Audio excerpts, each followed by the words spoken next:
No good deed goes unpunished.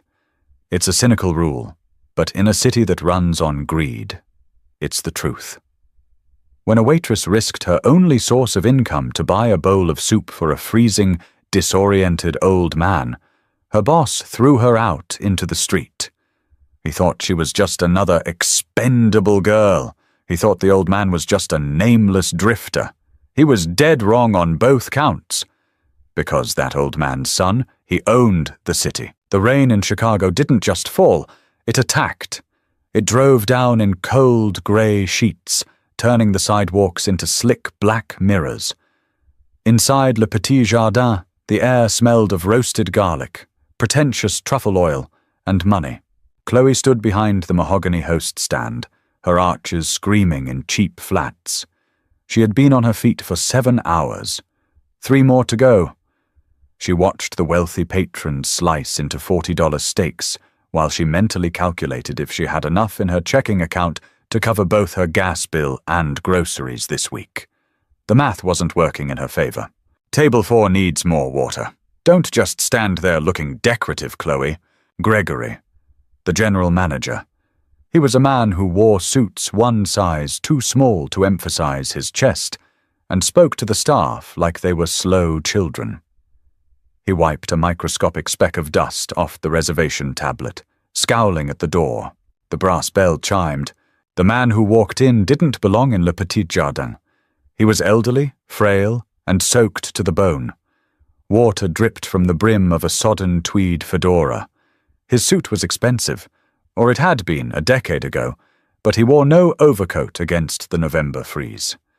He stood in the entryway, shivering violently, looking around with pale, milky eyes that held absolutely no recognition of where he was. Gregory noticed him immediately. His nose wrinkled in disgust. "Get him out!"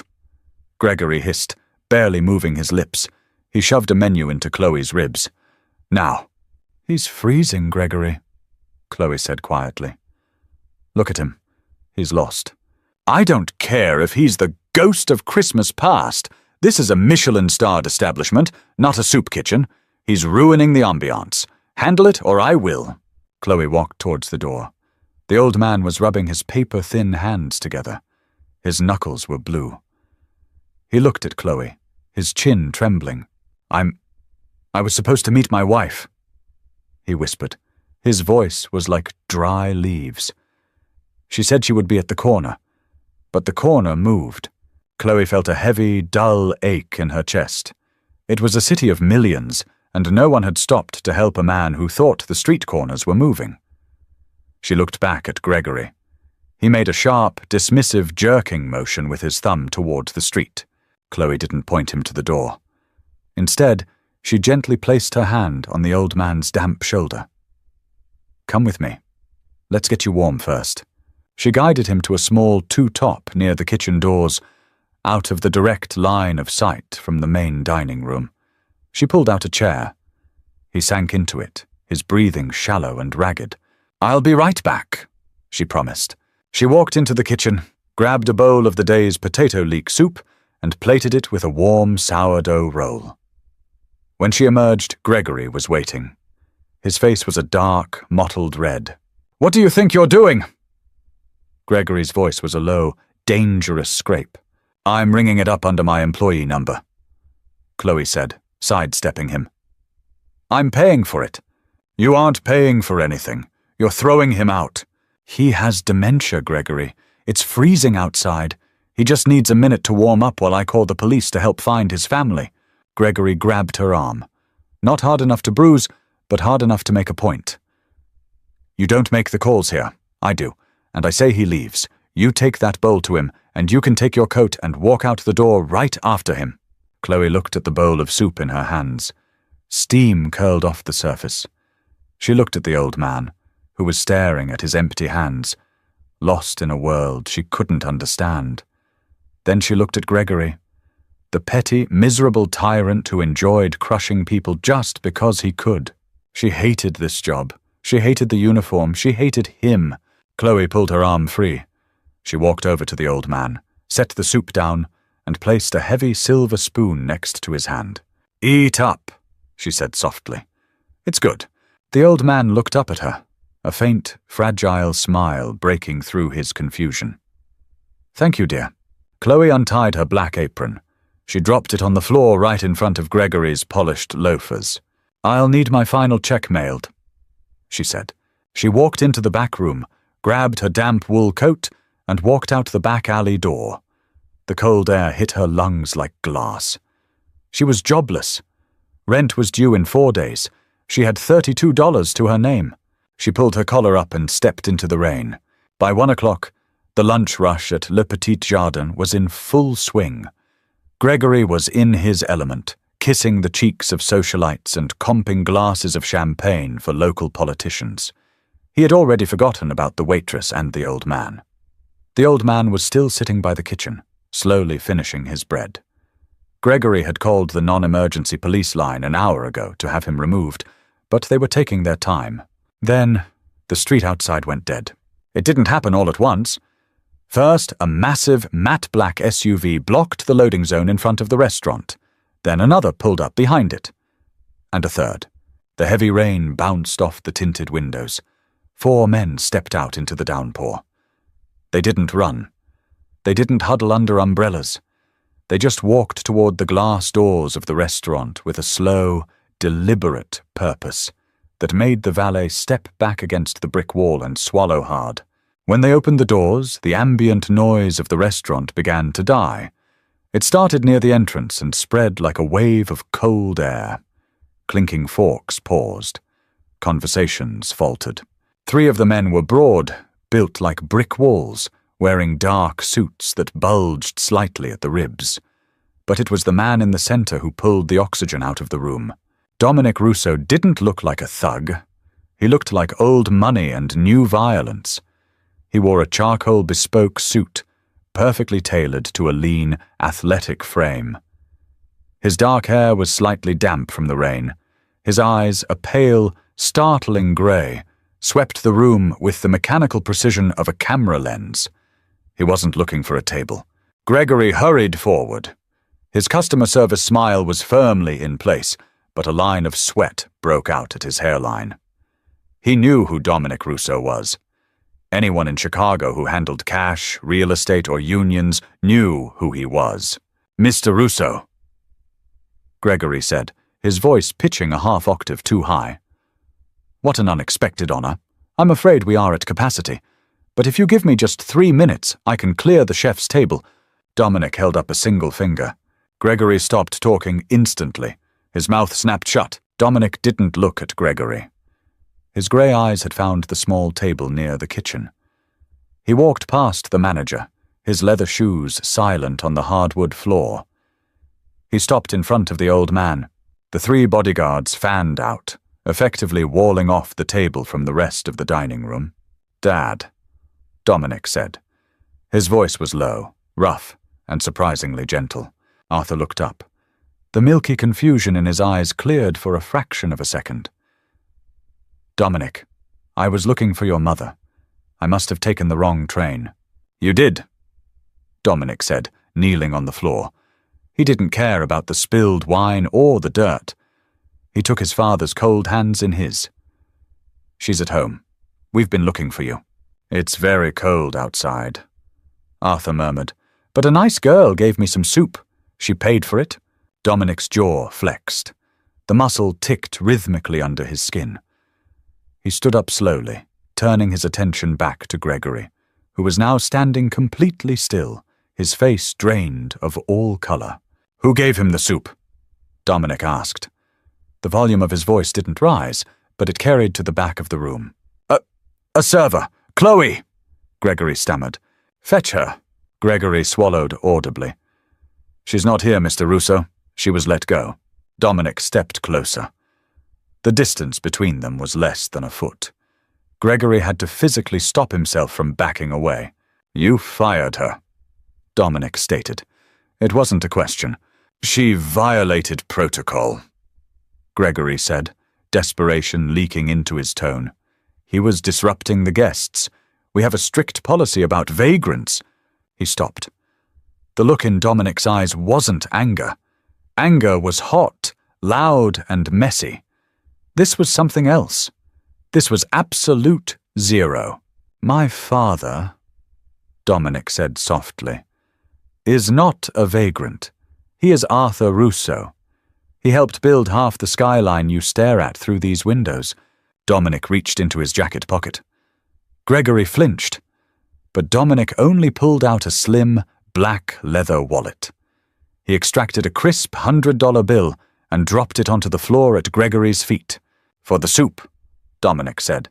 He gestured to one of his men, who gently helped Arthur to his feet and draped a heavy cashmere coat over his shoulders. Dominic leaned in, dropping his voice so only Gregory could hear. "I own the holding company that holds the mortgage to this building. You have 30 days left on your lease. By 5 o'clock today, you'll receive notice that it's not being renewed. By next month, this place will be a parking lot." Gregory opened his mouth, a pathetic noise escaping his throat. "Mr. Russo, please, I didn't know." "I don't care," Dominic said. He turned his back on the manager, completely dismissing him from existence. He looked at the bodyguard closest to the door. "Find the girl. 3 days." It took exactly 3 days for the panic to set in. Chloe sat in a vinyl booth at a 24-hour diner on the edge of the city, nursing a cup of coffee that tasted like burnt battery acid. Her laptop was open, the screen glowing with 50 different rejection emails and automated responses. She rubbed her eyes. The headache sitting right behind her temples pulsed in time with the diner's flickering neon sign. Rent was due tomorrow. She had pawned her grandmother's silver locket yesterday for $60, which bought her a week of groceries and subway fare. It was a temporary bandage over a massive arterial bleed. She took a sip of the terrible coffee. "Should have let Gregory throw him out," a dark, cynical voice whispered in her head. She shoved the thought away. No, she was broke, tired, and desperate. But she wasn't Gregory. The diner door opened. The brass bells jingled brightly, completely at odds with the man who walked in. He was in his late 30s, wearing a navy suit that probably cost more than Chloe's car. He didn't look around aimlessly. He scanned the room, locked onto Chloe, and walked directly toward her booth. Chloe felt her stomach drop. Debt collectors didn't wear suits like that. Landlords didn't either. The man stopped at the edge of a table. "Chloe Hayes." "Depends on who's asking," she said, closing her laptop defensively. "My name is Luca. I work for someone who would very much like to speak with you. I'm not buying anything, and I don't owe anyone money. Well, not anyone who can afford that tie." Luca offered a tight, polite smile. "It's not about a debt you owe, Ms. Hayes. It's about a debt owed to you. My employer's car is outside. He asked for 5 minutes of your time." Chloe looked out the greasy diner window. Parked by the curb, idling silently in the grey afternoon light, was a black Maybach. It looked like a shark resting in a kiddie pool. "No thanks," Chloe said. "I know how this city works. Guys in black cars don't hand out favors for free. Tell your boss I'm busy." Luca didn't move. He didn't blink. "Ms. Hayes, 3 days ago you bought a bowl of soup for an elderly man at Le Petit Jardin. You lost your job because of it. My employer is that man's son." Chloe froze, the old man in the rain. She looked back at the Maybach. She thought about her empty bank account. She thought about the pawn shop. "Fine," she muttered, grabbing her coat. 5 minutes, and if this is some weird scam, I have pepper spray." "Noted," Luca said mildly. He walked her out to the car and opened the heavy rear door. Chloe slid inside. The interior smelled of expensive leather and faint cedar. Sitting in the far corner, half-shadowed by the tinted windows, was Dominic. He was looking at a tablet in his lap. He didn't look up immediately. He let the silence stretch, a deliberate tactic of intimidation. Chloe wasn't having it. "Clock's ticking. I've got resumes to send." Dominic slowly locked the tablet and turned his head. Chloe's breath hitched slightly, though she hid it well. Up close, his eyes were unnervingly intense. They were the color of slate, cold and measuring. He looked at her the way a man looks at a locked door, figuring out how to pick it. "You're not what I expected," Dominic said. His voice was a low, smooth baritone. "Sorry to disappoint. I left my tiara at home." The corner of Dominic's mouth twitched. "Barely. My father is doing well. He asked me to thank you." "I'm glad he's okay," Chloe said, and meant it. The edge in her voice softened. "He shouldn't have been out there alone." "He won't be again." Dominic reached into his jacket pocket and pulled out a thick, sealed white envelope. He held it out to her. "I don't like owing debts. This covers your lost wages, with interest." Chloe looked at the envelope. It was thick, disgustingly thick. It was probably enough to pay her rent for a year. Her hand twitched, but then she looked at Dominic. He looked bored. He looked like a man who solved all his problems by throwing cash at them, expecting people to bow and scrape in gratitude. Chloe sat back against the leather seat, crossing her arms. "Keep it." Dominic paused. The envelope hovered in the space between them. For the first time, a flicker of genuine surprise crossed his features. "Excuse me?" "I said keep it," Chloe repeated, her chin lifting. "I didn't buy a $10 soup for a payout. I did it because your father was freezing and my boss was a prick. I'm not a charity case. You have $32 in your checking account, Ms. Hayes. Your landlord slipped an eviction warning under your door yesterday." Chloe's blood went ice cold. "You looked into my bank account? I look into everyone before I let them in my car," Dominic said plainly, dropping the envelope onto the center console. "Pride is a luxury for the rich. You can't afford it. Take the money." "Screw you!" Chloe snapped, reaching for the door handle. "Unlock the door. You want to walk back out there?" Dominic challenged, his voice sharpening. "Go back to fighting for minimum wage? Dealing with men like Gregory? It's better than taking blood money from a guy who hacks my bank account to prove a point." She rattled the handle. "Open it." Dominic studied her. The boredom was entirely gone from his expression. Now there was sharp, calculating interest. He tapped the glass partition. "Luca, leave it locked." Chloe whipped her head around to glare at him. "Kidnapping? Cool. Add it to your resume." "I'm not giving you money, Chloe," Dominic said. The use of her first name felt sudden, heavy in the quiet car. "I'm offering you a job." Chloe stopped pulling on the handle. "A job doing what? I pour coffee. I manage reservations. I don't know how to do whatever it is you do. I own hotels, casinos, real estate." Dominic said smoothly. "I have a private dining club downtown. My previous manager was caught stealing from the wine cellar. The position is open. The pay is 4 times what Gregory was giving you, plus benefits." Chloe stared at him. "Why?" "Because you didn't flinch when my man walked into that diner. You didn't grovel when I offered you cash. And you stood up for a man who could do absolutely nothing for you." Dominic leaned forward slightly. The cedar scent wrapped around her. "I can teach someone how to manage a floor. I can't teach loyalty or backbone." He picked up the envelope and held it out again. "This is your signing bonus. If you want the job, take it. If you don't, Luca will unlock the door, and you will never see me again." Chloe looked at the money. Then she looked into the grey, ruthless eyes of Dominic Russo. She knew what he was. You didn't live in Chicago, and not know the rumors about the Russo family. It wasn't just hotels and casinos. There was blood in the mortar of his empire. Taking the money meant stepping into his world. A world that was infinitely more dangerous than an angry restaurant manager. She thought about the pawn shop. She thought about the freezing rain. Slowly, deliberately, Chloe reached out and took the envelope. Dominic's eyes flashed with something dark and satisfied. "Welcome to the payroll, Chloe."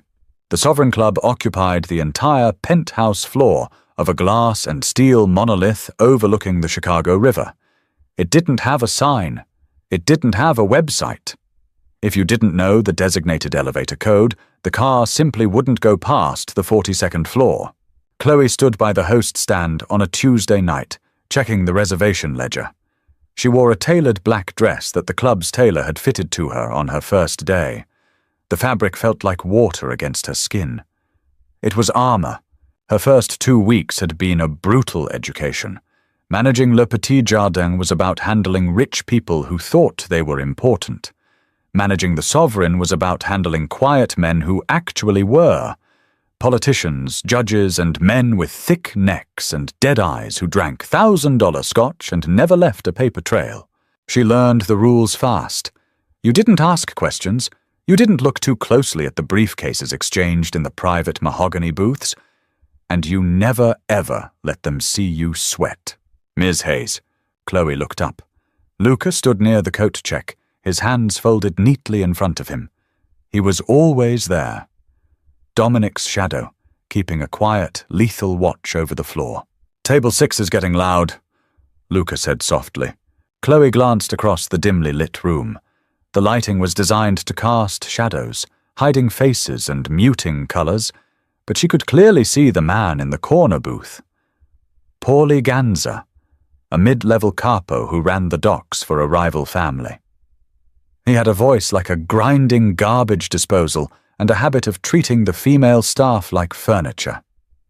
Right now, he had his hand clamped around the wrist of a young cocktail waitress named Maya, pulling her uncomfortably close.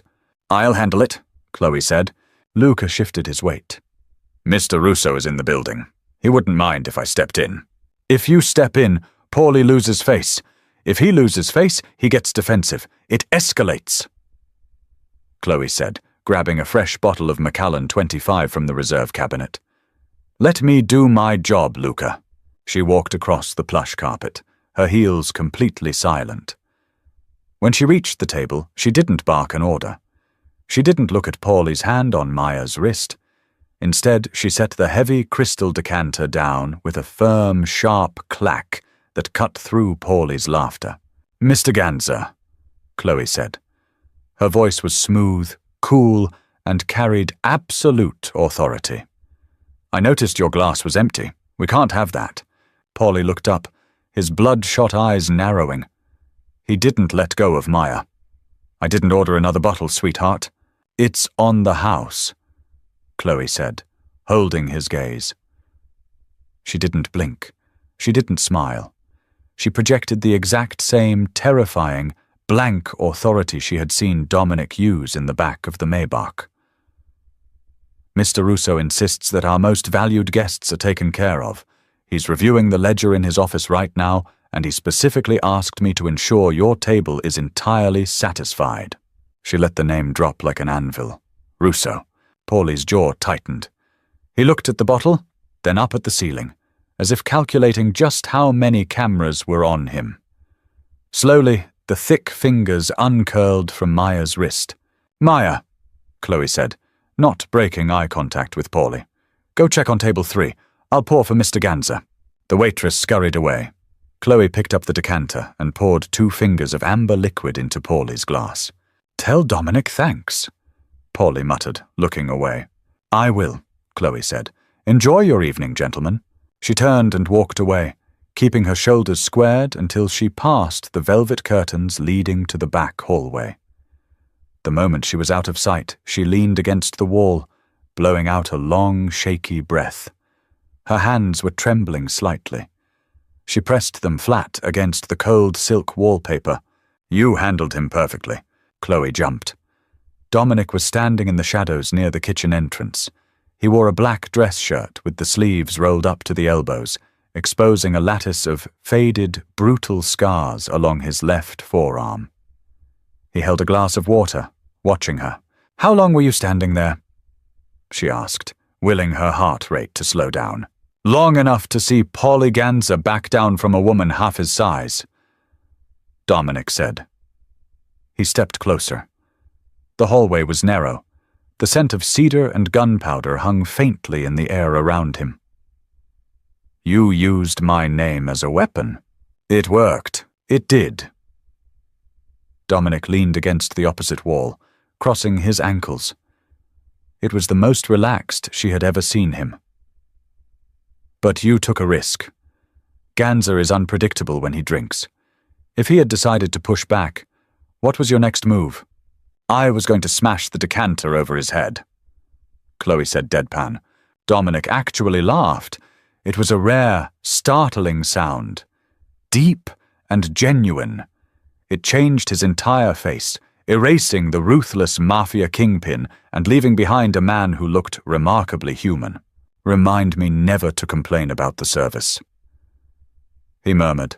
He looked at her, the laughter fading, replaced by that heavy, measuring stare. But it wasn't the same look he gave her in the car weeks ago. It wasn't an assessment of her usefulness. It was something heavier, something that made the air in the hallway feel suddenly very thin. You're doing well here, Chloe. The staff respects you. The floor is running 20% higher in profits. He took a step forward. Are you happy? The question threw her. Happy? She was safe. Her rent was paid 6 months in advance. She had a savings account. But she was living in a world built on a powder keg. I'm secure, she said carefully. I don't have to look at the prices on a grocery menu anymore. For me, that's close enough. Dominic's jaw flexed. He reached out, his fingers stopping an inch from her cheek, hovering in the space between them. It was a question, a line he wouldn't cross without permission. Chloe held her breath. She didn't pull away. Before he could bridge the gap, the heavy oak door at the end of the hall slammed open. Luca appeared, his face tight. Dominic, Luca said sharply. We have a problem downstairs. It's Moretti's crew. The warmth vanished from Dominic's eyes, replaced instantly by glacial ice. The kingpin was back. He dropped his hand and turned away. Lock down the elevators, Dominic ordered, already moving. Nobody gets off this floor. The violence didn't start with a scream. It started with a heavy, muted thud that vibrated through the floorboards of the club. It was 2:15 a.m. The Sovereign had officially closed at 2. Only a skeleton crew remained. Chloe, 3 bartenders counting the registers, and Dominic's men. Chloe was in the back office, finalizing the nightly deposit, when the lights flickered and died. Emergency floor lighting kicked in, painting the room in a sickly, pale orange glow. Then came the gunfire. It wasn't like the movies. It was deafening, a staccato roar of concussive pops that made Chloe's teeth ache. The sound of shattering glass followed, thousands of dollars of vintage liquor raining down onto the hardwood floor. Chloe didn't freeze. Growing up in the South Side, you learned early that freezing got you killed. She dropped to the floor, instantly crawling under the heavy mahogany desk. She reached up, grabbed the phone receiver, and dialed the internal security line. Dead air. Moretti's crew. Luca had mentioned them. A rival syndicate trying to push into Dominic's territory. They must have breached the freight elevator. The gunfire stopped, replaced by shouting in the main dining room. Heavy boots crunched over broken glass. Check the back, a rough voice yelled. Chloe clamped a hand over her mouth.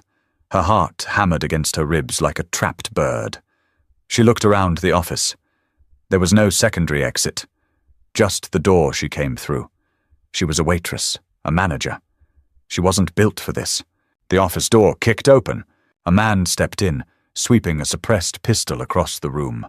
He wore a dark jacket, his face shadowed. He took a step toward the desk. Chloe braced herself, her fingers desperately searching the floor for a weapon, a letter opener, a heavy book, anything. Suddenly, a shadow lunged from the doorway behind the gunman. There was a wet, sickening crunch of bone, and the gunman was thrown violently against the filing cabinet. He dropped the gun. Dominic was on him before he hit the floor. The brutality was absolute and efficient. Dominic didn't fight like a man trying to win. He fought like a man trying to destroy. He drove his knee into the man's ribs, followed by a sharp, twisting strike to the neck. The gunman went entirely limp. Dominic stood up, breathing heavily. His white shirt was torn at the shoulder, soaked in a dark, spreading stain. "Chloe," he grunted, his voice tight with pain. "Are you in here?" She scrambled out from under the desk. "I'm here. I'm okay." She looked at him and felt the blood drain from her face. The left side of his torso was saturated. He was holding his hand against his side, blood seeping through his fingers, dripping steadily onto the expensive Persian rug. "You're shot," she breathed. "Grazed," he corrected, leaning heavily against the doorframe. He looked out into the hallway. Luca cleared the main floor. Moretti sent 5 men. They're all down. But we can't stay here. The police will be here in less than 4 minutes. You need an ambulance, Dominic. No police, no hospitals, he said, his voice dropping an octave as pain flared. Luca is bringing the car around to the service garage. We need to move. Chloe didn't argue. She stepped up to him, slipping her shoulder under his good arm. He was heavy, built of dense muscle, but adrenaline gave her strength she didn't know she had. "Walk," she ordered. They navigated the service hallway, stepping over debris and the very real, very dead body of another attacker. Chloe stared straight ahead. She didn't look at the blood. She didn't look at the faces. She focused on the heavy metal door of the freight elevator. They made it to the underground garage just as Luca pulled the Maybach up, the tires squealing on the polished concrete. Luca jumped out, his own face cut and bleeding, and helped Chloe shove Dominic into the back seat. "Safe house," Dominic bit out, his head falling back against the leather seat. "Already on it, boss," Luca said, slamming the doors and gunning the engine. The car tore out into the wet Chicago night. The streetlights flashed rhythmically through the tinted windows, illuminating the pale, sweaty sheen on Dominic's face. His breathing was getting shallow. "He's losing too much blood, Luca!" Chloe yelled over the hum of the engine. "Dr. West is meeting us there. 5 minutes out." Luca replied, taking a corner at 60 miles an hour. "Keep pressure on it, Chloe. Do not let him pass out." Chloe scrambled across the wide back seat. She didn't care about the silk dress. She didn't care about the boundaries between boss and employee. She unbuttoned the ruined shreds of Dominic's shirt, exposing the jagged, bleeding tear along his ribs. She pressed her bare hands directly over the wound, pushing down hard. Dominic hissed, his entire body going rigid. His hand shot out, wrapping around her wrist in a vice grip. "I know it hurts," she said, her voice shaking but her hands steady. "But if you bleed out in the back of this car, I will bring you back to life just to kill you myself. Do you hear me?" Dominic opened his eyes. Despite the pain, despite the chaos, the corner of his mouth twitched into a faint, blood-stained smirk. His grip on her wrist loosened, sliding down to lace his fingers through hers. His skin was cold. "Bossy," he whispered. "Shut up and stay awake." She snapped, a tear finally breaking free and tracking through the soot on her cheek. He didn't look away from her. The slate grey of his eyes was entirely focused on her face, anchoring him to the living world. "I'm awake, Chloe. I'm right here." They held each other's gaze in the dark, the scent of expensive leather now entirely overpowered by the sharp, metallic smell of blood. It was the moment the invisible wall between them finally shattered. He wasn't the kingpin. She wasn't the waitress. They were just a man bleeding in the dark, and the woman desperately trying to keep him whole. The safe house wasn't a dusty cabin in the woods. It was a sprawling, ultra-modern fortress on a private bluff overlooking Lake Michigan, 50 miles north of the city. High walls, wrought-iron gates, and armed men walking the perimeter with dogs. 3 days had passed since the shootout at the Sovereign. The club was officially closed due to a plumbing catastrophe. The local news hadn't reported a word about the gunfire. Dominic's money had swept the blood right under the rug. Chloe stood in the kitchen of the estate, staring out the floor-to-ceiling windows at the grey, churning water of the lake. She held a mug of tea that had gone cold 20 minutes ago. She was a prisoner. A very comfortable, very pampered prisoner, but a prisoner nonetheless. "You haven't eaten." She didn't turn around. Dominic walked into the kitchen. He was moving slowly, favouring his left side, dressed in a loose grey sweater and dark sweatpants. Dr. West had stitched him up, 32 sutures along his ribs. "I'm not hungry," Chloe said, setting the mug down on the marble island. She finally turned to look at him. He looked pale, but the lethal energy was slowly seeping back into his frame. "Luca went into the city," Dominic said, opening the refrigerator to grab a bottle of water. "He packed up your apartment, brought your clothes, your books, anything you need." Chloe felt a cold spike of anger hit her chest. "He packed up my apartment without asking me?" "Moretti's men know who you are, Chloe. You were seen leaving the club with me. You're a loose end to them, a vulnerability." He closed the fridge and leaned against the counter. "You can't go back there." "So you just move my entire life into a box and lock me in your compound?" she demanded, stepping toward him. The fear of the last few days was rapidly transmuting into fury. "I didn't sign up for this, Dominic. I signed up to run a restaurant, not to dodge bullets, not to be collateral damage in a mob war." "I know," Dominic said quietly. He didn't raise his voice. He took the anger, absorbing it. "I want to go home," she said, her voice cracking slightly. "You don't have a home anymore," Dominic said. The words were brutal, but his tone was painfully soft. "If you walk out those gates, Leo Moretti will have you snatched off the street in an hour. He will use you to get to me, and he will not be gentle about it." Chloe stared at him, the reality of the situation crushing down on her. She crossed her arms tightly over her chest. "So what? I just live here now? A pet bird in a bulletproof cage?" Dominic pushed off the counter. He walked slowly across the kitchen until he was standing right in front of her. He reached out, his large, warm hands gently gripping her shoulders. "You are not a pet, Chloe. And this isn't a cage. This is a fortress, and I built it to keep the things I care about safe." His thumb brushed the side of her neck, right over her pulse point. His touch was electric, sending a shiver down her spine that had absolutely nothing to do with fear. "I dragged you into this," Dominic murmured, his eyes dropping to her lips before meeting her gaze again. "I knew I shouldn't have. The day I put you in my car, I knew you didn't belong in my world. But I couldn't let you walk away. I am a selfish man, Chloe. I take what I want, and I wanted you." Chloe's breath hitched. The air between them felt thick, charged with the adrenaline and terror of the past week. She should push him away. She should scream at him for ruining her quiet, miserable life. But as she looked up into his eyes, she saw the raw, exhausting truth. He was terrified. The man who owned Chicago was terrified of losing her. "Dominic," she whispered. Before he could close the distance, the kitchen doors swung open. "Dominic, is that you?" Chloe and Dominic stepped apart. Arthur stood in the doorway. He was wearing a thick cardigan, looking slightly bewildered, holding a worn chessboard under one arm. Dominic's posture instantly softened. "I'm here, Dad." Arthur looked at his son. Then his eyes drifted to Chloe. He squinted, the fog of dementia parting just enough for a moment of clarity to shine through. A warm, familiar smile spread across his wrinkled face. "I know you," Arthur said, stepping into the kitchen.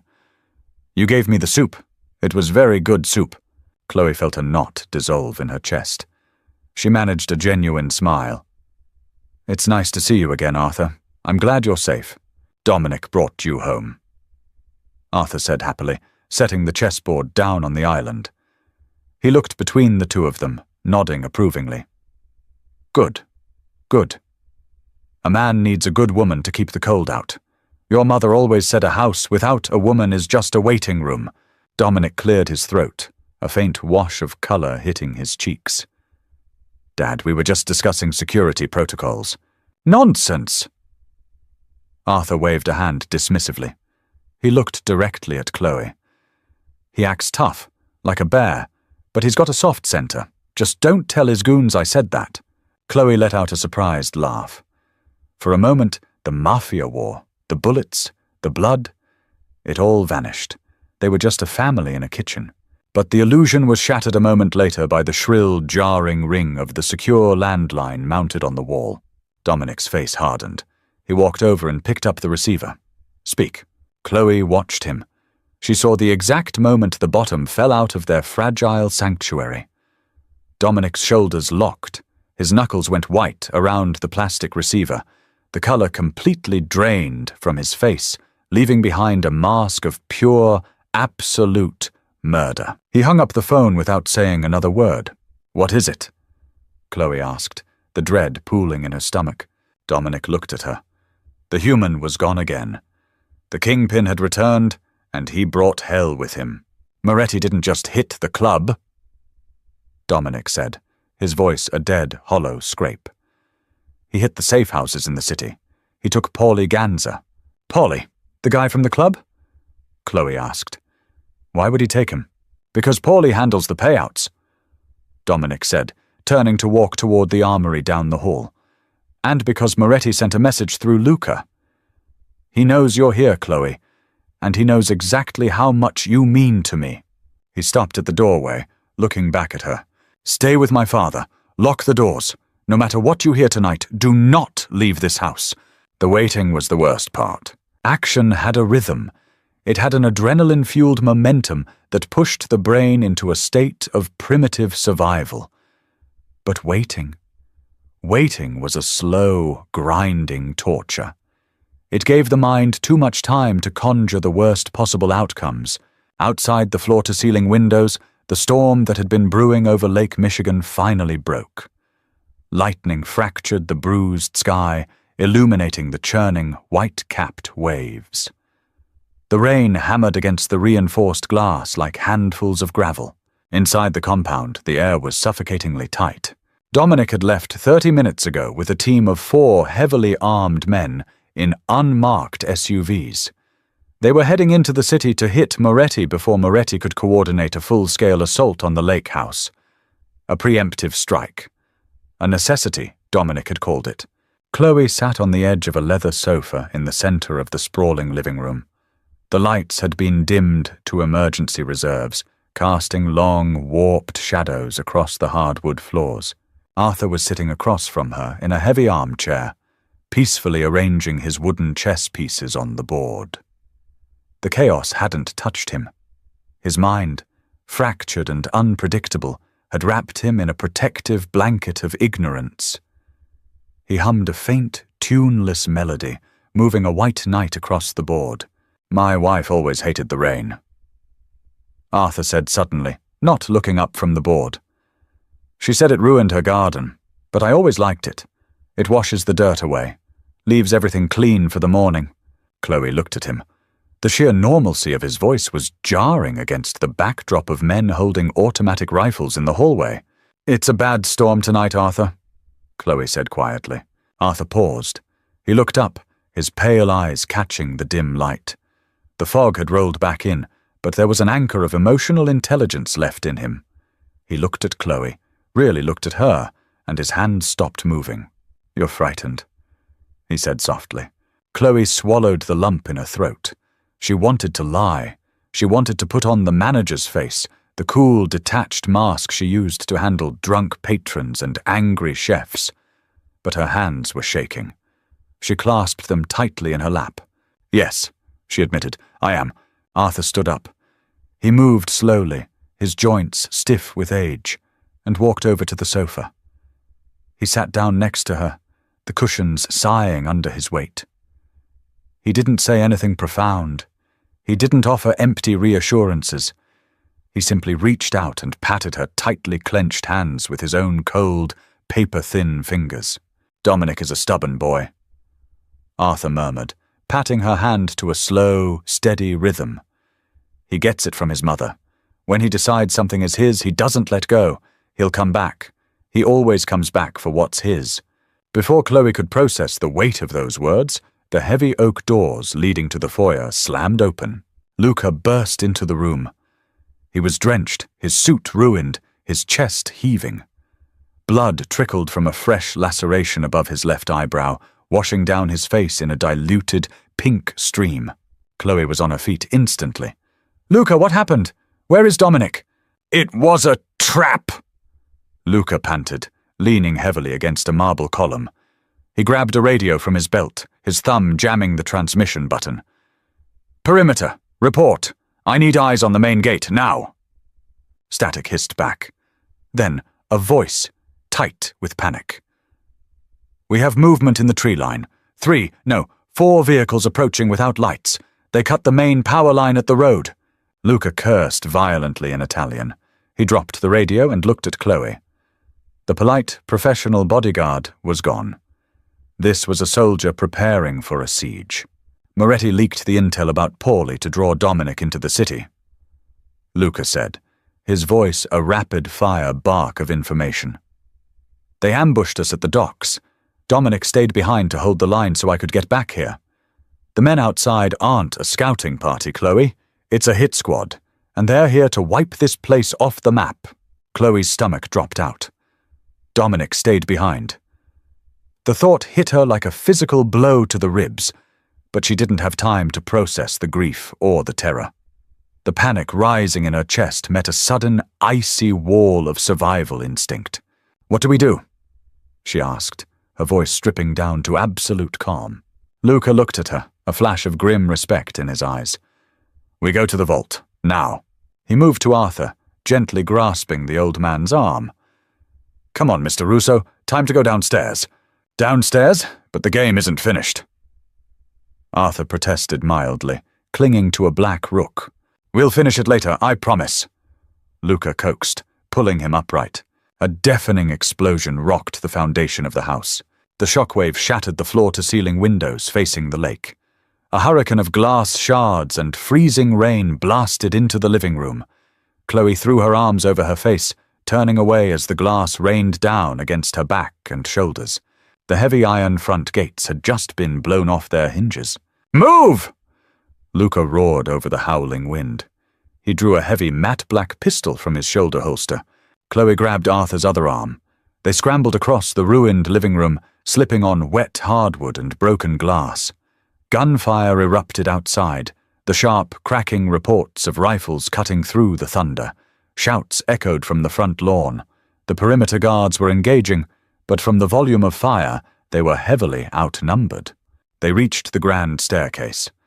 The vault, a reinforced panic room Dominic had installed years ago, was 2 floors down, built into the bedrock beneath the basement. They made it down the first flight when the front doors of the estate splintered inward. Splinters of wood the size of javelins sprayed across the foyer. 5 men in tactical gear poured through the opening. The ambient light from the storm illuminated the long, lethal barrels of their weapons. Luca shoved Chloe and Arthur down the next flight of stairs. "Keep going. Do not stop until you hit the steel door." Luca didn't retreat. He stepped into the open landing, raised his weapon, and fired 3 rapid, deafening shots. The lead man in the foyer dropped like a stone. Return fire chewed the drywall to pieces.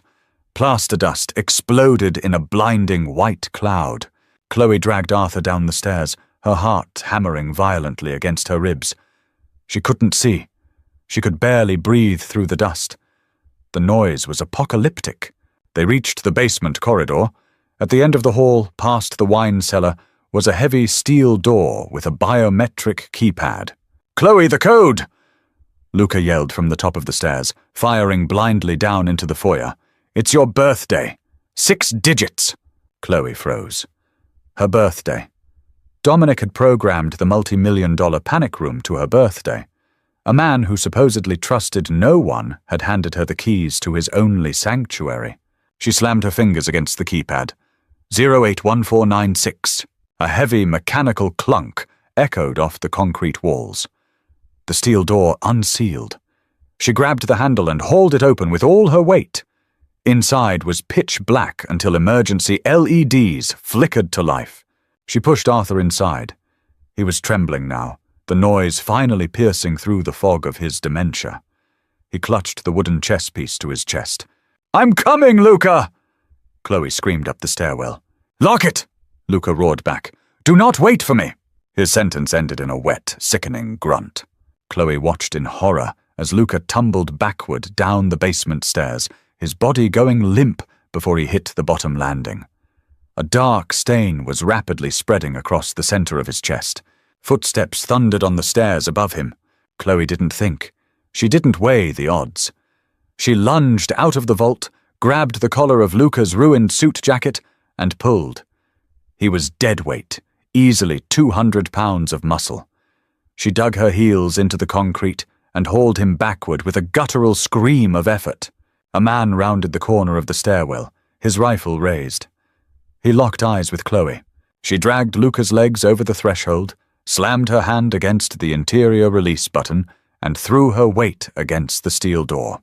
Sparks showered her face as bullets hammered against the closing door. The heavy latches engaged with a loud, final thud. Silence fell over the room, absolute and ringing. The inside of the panic room smelled of ozone and stale, filtered air. Chloe collapsed against the cold steel of the door, her lungs burning. She looked down. Her hands were coated in blood. Luca's blood. He was lying on his back in the center of the small room, his breathing shallow and rattling. Arthur was kneeling beside him, his hands hovering helplessly over the bullet wound in Luca's chest. The old man was weeping silently, tears tracking down his weathered face. Chloe scrambled over to Luca. She ripped off her own jacket, balled it up, and pressed it hard against his chest. "Keep your eyes open, Luca," she ordered, her voice shaking violently. "Do you hear me? Stay with me." Luca offered a weak, bloody grimace. "Told you. To lock the door." "Shut up! I don't take orders from you," she said, leaning her entire body weight onto her hands. The blood soaked through the fabric instantly, warm and sticky. Above them, muffled thuds vibrated through the ceiling. Moretti's men were tearing the house apart. Then, a heavy, rhythmic pounding started against the steel door. They were trying to breach it. "They can't get in." Luca coughed, pink foam bubbling at the corner of his mouth. "Solid steel. Independent ventilation. We wait." "Wait for what?" Chloe choked out. "Dominic is in the city. The perimeter guards are dead. No one is coming, Luca." Luca shook his head slowly. "He'll come. He won't let them have you." An hour passed. It felt like a decade. The pounding on the door eventually stopped, replaced by the faint, muffled sounds of heavy machinery being dragged into the basement. They were setting up a thermal torch to cut through the hinges. Chloe sat on the floor, her hands cramped and stained dark red. Luca had passed out 20 minutes ago. His pulse was thready, a faint flutter under his skin. Arthur was sitting in the corner, rocking slightly, murmuring to a wife who had been dead for 10 years. Chloe looked at the steel door. The thick metal was beginning to glow with a faint, angry orange heat near the upper hinge. They were getting through. She stood up. Her legs felt like lead. She walked over to the gun safe mounted on the far wall. The door was open, stocked with matte black weapons she didn't know how to use. She bypassed the rifles and grabbed a heavy handgun. It felt cold and foreign in her grip. She walked back to the center of the room and stood in front of Arthur and Luca. She raised the gun, pointing it squarely at the center of the steel door. Her arms were shaking so hard she had to grip her right wrist with her left hand to stabilize the barrel. She was a waitress. She had spent her life calculating tips and managing inventory. She had never fired a gun. But as she watched the orange ring of the thermal torch slowly eat through the steel, she felt a strange, icy calm settle over her. She wasn't going to let them touch Arthur. She wasn't going to let them finish Luca. She didn't owe Dominic Russo anything. He had dragged her into this hell. But the men on the floor behind her, they were hers to protect, and she was going to make Moretti's crew bleed for every inch of ground they took. With a deafening shriek of tearing metal, the upper hinge gave way. The door sagged inward. Smoke poured into the room, stinging Chloe's eyes. A heavy steel boot kicked the door. It groaned, the lower latches bending under the stress. Another kick. The door crashed inward, hitting the concrete floor with an earth-shattering boom. Through the thick, swirling smoke, a figure stepped into the doorway. Chloe squeezed the trigger. The gun barked, bucking violently in her hands. The shot went wide, ricocheting off the concrete frame and throwing sparks into the air. She adjusted her grip, her finger tightening on the trigger again. "Chloe, stop!" The voice was rough, ragged, and completely familiar. The smoke cleared slightly. Dominic stood in the doorway. He looked like a man who had walked through a meat grinder. His face was streaked with soot and blood. His left arm hung limply at his side, the shoulder of his jacket torn to shreds. He held a heavy automatic rifle in his right hand, the barrel smoking.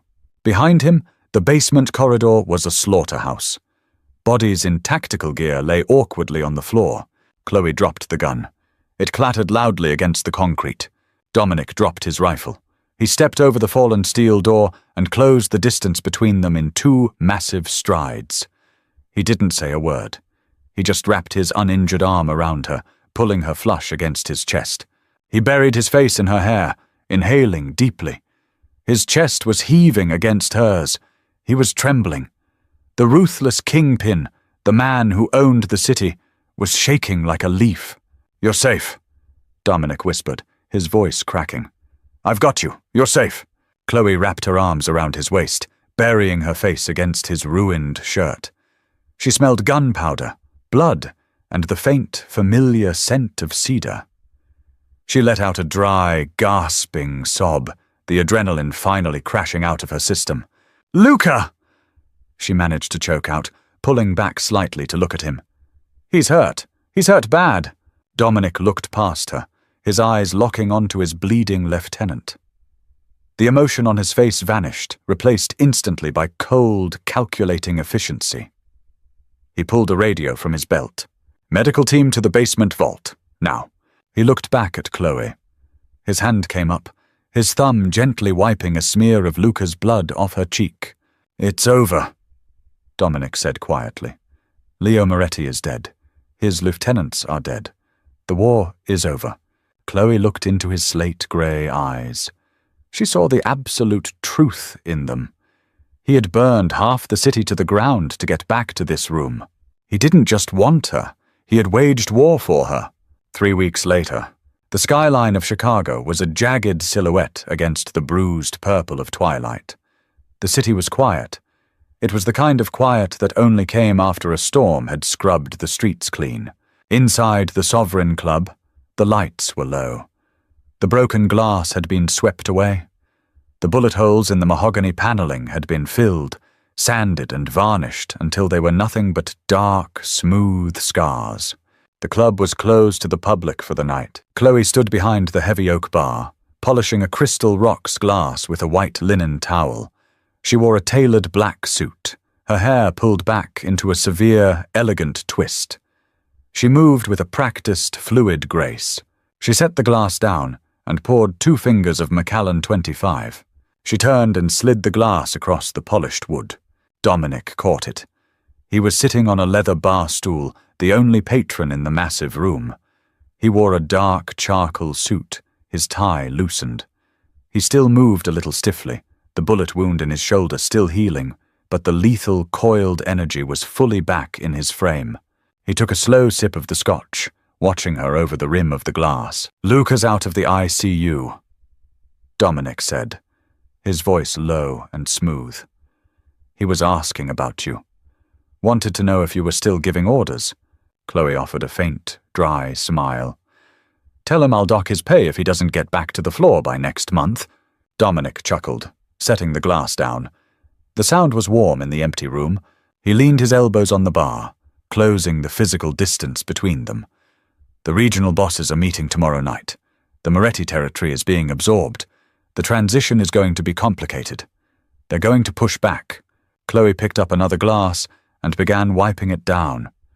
She didn't flinch at the mention of the rival bosses. 3 weeks ago she would have panicked. Now she just processed it as data. "Let them push," Chloe said calmly, her eyes fixed on the glass. "You control the shipping routes now. You squeeze the supply lines at the docks for 2 weeks, and they'll be begging to sit at your table. Don't offer them a seat. Make them earn it." Dominic went entirely still. He stared at her, a slow, predatory smile spreading across his face. It was a look of absolute, burning admiration. "You realize," Dominic murmured, "that you sound like a mob boss." Chloe stopped polishing. She looked at him, tossing the towel over her shoulder. She leaned across the bar, her face inches from his. "I sound like a manager," she corrected softly. "You own the building, Dominic. I just make sure the floor runs smoothly. Dominic reached out, his hand wrapping gently around the back of her neck. His thumb traced the line of her jaw. His touch was warm, heavy with a promise that had nothing to do with business. "You're not just a manager, Chloe," he said, his voice dropping to a gravelly whisper. "You haven't been just a manager since the day you threw that apron at Gregory's feet." He pulled her across the polished wood, sealing his mouth over hers. The kiss was slow, deep, and bruising. It tasted like expensive scotch and the bitter, metallic tang of survival. It was an anchor in a world built on quicksand. Chloe kissed him back, her fingers tangling in the collar of his shirt, pulling him closer. She knew exactly who he was. She knew the blood on his hands, the violence that built the empire he stood on. She had seen him kill. She had seen him bleed. And she didn't care. When they finally broke apart, the air between them was heavy and charged. Dominic rested his forehead against hers, his breathing slightly ragged. "My father asked about you today," he whispered. Chloe smiled softly. "How is he?" "He told me to stop dragging my feet and marry the girl who bought him the soup." Dominic pulled back slightly, looking directly into her eyes. The slate grey was entirely stripped of its armor. He was completely exposed. "I told him I was working on it." Chloe stared at him, her heart skipping a beat. It wasn't a proposal. It was a statement of fact. In Dominic Russo's world, there was no backing out. Once he claimed something, it was his forever. And for the first time in her life, Chloe didn't want to run. "Tell Arthur," she said, her voice steady and clear, "that the soup was the best investment I ever made." Dominic smiled. He leaned in and kissed her again, sealing the contract. Outside, the city of Chicago hummed with the brutal, endless machinery of ambition and greed. It was a city that ate the weak and broke the innocent. But inside the penthouse, behind the bulletproof glass and the velvet curtains, the new queen of the syndicate had finally taken her throne. And she wasn't going anywhere. If you found yourself holding your breath during the siege or cheering for Chloe as she took control of the syndicate, don't leave just yet. Hit that like button to show your support for stories with fierce, grounded heroines and complex, ruthless anti-heroes. Share this video with your friends who love a gritty, high-stakes mafia romance that doesn't hold back on the action. And most importantly, make sure to subscribe and ring the bell so you never miss another intense, pulse-pounding original story. Drop a comment below. What was your favorite moment? Let's keep the story going.